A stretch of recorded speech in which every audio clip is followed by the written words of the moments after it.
دوسرا ایک لمحہ فکریہ کی جہت یہ ہے، ہم اہل سنت کے لیے میں آپ سے بار بار یہ گزارش کر چکا ہوں، ہم میں سے بہت سے مزارات پہ جا کر منتیں مانتے ہیں، میرا یہ کام ہو گیا میں 10 دیگیں چڑھاؤں گا، میرا یہ کام ہو گیا میں چادر چڑھاؤں گا، میرا یہ کام ہو گیا تو یتیموں کو کھانا کھلاؤں گا، بزرگ سے بعض اوقات باتیں کر رہے ہو، داتا صاحب میرا یہ کام ہو جائے تو میں آپ کے مزار پہ 10 دیگیں چڑھا دوں گا۔ اسی طرح نیاز کر رہے ہوتے ہیں، خواجہ صاحب کی نیاز، غوث پاک کی نیاز، اس میں جو صحیح کانسیپٹ ہے اس کو سمجھنا انتہائی ضروری ہے، وہ آپ سیکھیں جو میں بارہا آپ کو بیان کر چکا ہوں تاکہ آپ غلطی سے محفوظ رہ سکیں۔ ان میں خرابیوں میں مبتلا ہونا آہستہ آہستہ آپ کو حقیقی شرک کی طرف لے جا سکتا ہے۔ اب اس کا بس 5 منٹ میں خلاصہ ذکر کر دیتا ہوں۔ خلاصہ اس کا یہ ہے کہ دینے والی ذات کس کی ہے؟ صرف اللہ۔ تمام خزانے کس کے دستے قدرت میں ہیں؟ اللہ تبارک۔ اللہ نہ چاہے تو کوئی بھی ایک تنکا بھی اٹھا کر آپ کو نہیں دے سکتا۔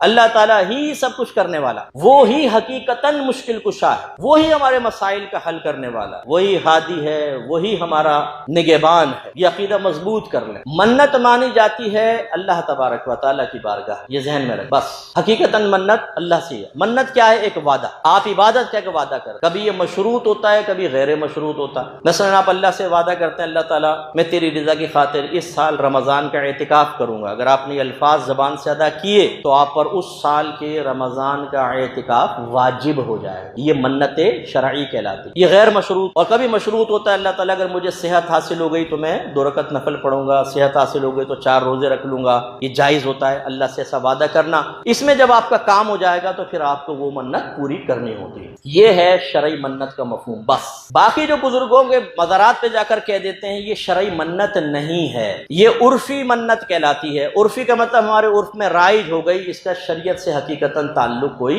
نہیں ہوتا۔ میں تو عوام کو مشورہ دیتا ہوں بھائی وہی منت آپ شرعی منت اختیار کریں بس، کیونکہ اس میں خرابیاں بہت ہوتی ہیں، کیونکہ مشورے دینے والے اور عقیدے میں بگاڑ پیدا کرنے والے 50 مل جائیں گے آپ۔ لیکن چلیں اس کی جوازی بس صورت یہ ہے کہ آپ نے جا کر مثلا داتا صاحب کے مزار پر یوں کہا کہ داتا صاحب اگر میرا یہ کام ہو جاتا ہے تو میں آپ کے مزار پر 10 دیگیں چڑھاؤں گا۔ اس میں آپ کے ذہن میں کیا ہونا چاہیے؟ اس کا آپ کے ذہن میں یہ ہونا چاہیے کہ داتا صاحب براہ راست کام نہیں کریں گے، نہ کر سکتے ہیں۔ کام کون کرے گا ہمارا؟ اللہ تعالیٰ۔ تو داتا صاحب سے کیوں کہہ رہے ہیں؟ ہم الفاظ تو یہ کہہ رہے ہیں داتا صاحب میرا یہ کام ہو گیا تو میں 10 دیگیں چڑھاؤں گا، لیکن اس کے پیچھے ہماری جو لاجک ہے وہ یہ ہونی چاہیے کہ آپ اللہ سے دعا کر دیں کہ میرا کام ہو جائے۔ اگر آپ کی دعا کی برکت سے کام ہو جاتا ہے اور دعا کی ہے کہ نہیں کی، قبول ہوئی ہے کہ نہیں ہوئی، وہ کیسے پتہ چلے گا؟ کام ہو جائے گا تو ہم کہیں گے یار منت مانی تھی کام ہو گیا۔ کام ہو جائے تو پھر آپ دیگیں چڑھا دیں۔ تو ایک تو یہ بس ذہن میں کانسیپٹ دے گا اللہ تعالیٰ داتا صاحب نہیں، دوسرا یہ ڈائریکٹ نہیں دیں گے بلکہ دعا کریں گے اللہ کی بارگاہ میں، اللہ مجھے عطا فرمائے گا۔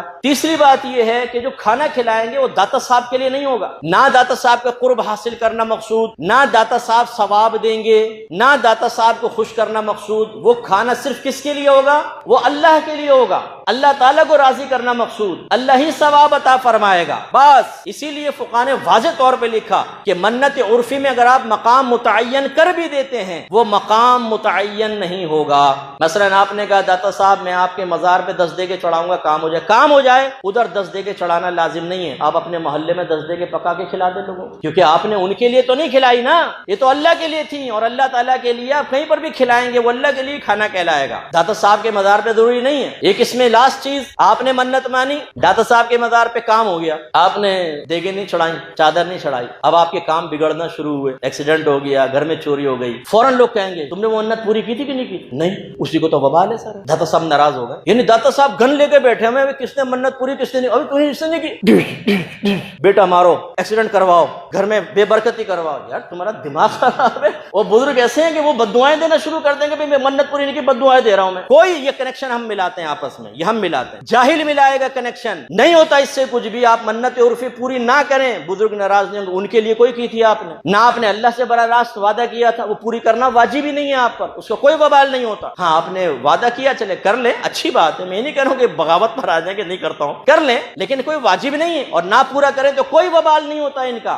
یہ ہے جو بنیادی ایک کانسیپٹ ہوتا ہے۔ ٹائم چکے ہو گیا، نیاز کا رہ گیا، وہ میں آپ کو نیکسٹ ٹائم سمجھاؤں گا، اگر غور کریں گے تو اسی پر نیاز کا بھی ساری تفصیل ہے، یہ تفصیل تفصیل ذہن میں ہو پھر تو صحیح ہے، لیکن عوام الناس سے پوچھ کر دیکھیں، ایک بولے گا میں جا رہا ہوں، وہ چادر کی منت مانی ہے داتا صاحب کی، صرف اتنا پوچھ لے گا چادر چڑھانا کیا ہے، واجب ہے، فرض ہے، اس سے صاحب مزار کو فائدہ ہوگا، تجھے فائدہ ہوگا، کیوں چڑھاتے ہیں بتا ذرا۔ جواب دے دے تو فقیر کا نام بدل دیجیے گا آپ، اگر صحیح جواب دے، جواب تو دے گا لیکن ہوگا اوٹ پٹانگ جواب، بالکل خود نہیں پتا ہوگا، بڑا لوجک لائے گا نا، جیسے صندوق کھول کر خاندانی نسخہ نکالا ہے، بھائی اس میں نا یہ ہوتا ہے، جب چڑھاتے ہیں نا وہ کھڑے ہو جاتے ہیں تو چادر آئی ہے اور فیض جاری کرنا شروع، تم نے دیکھا ہے یہ بالکل ویسے ہی ہے جیسے بچہ چھوٹا منا سا مسکرائے نا تو مائیں کیا کہتی ہیں، اسے نا خواب میں پری نظر آ رہی ہے۔ بھائی تمہیں کس بچے نے بتایا تھا کہ بھائی بڑے ہونے کے بعد کہ میں نے خواب میں نا اس میں بچپن میں دودھ پیتے ہوئے پری کو دیکھا تھا، ہم پری دیکھتے ہیں، یہ کس نے بتا دیا؟ یہ ہم ملاتے ہیں کنیکشن آپس میں۔ اللہ تعالیٰ سمجھ کے توفیق عطا فرمائے۔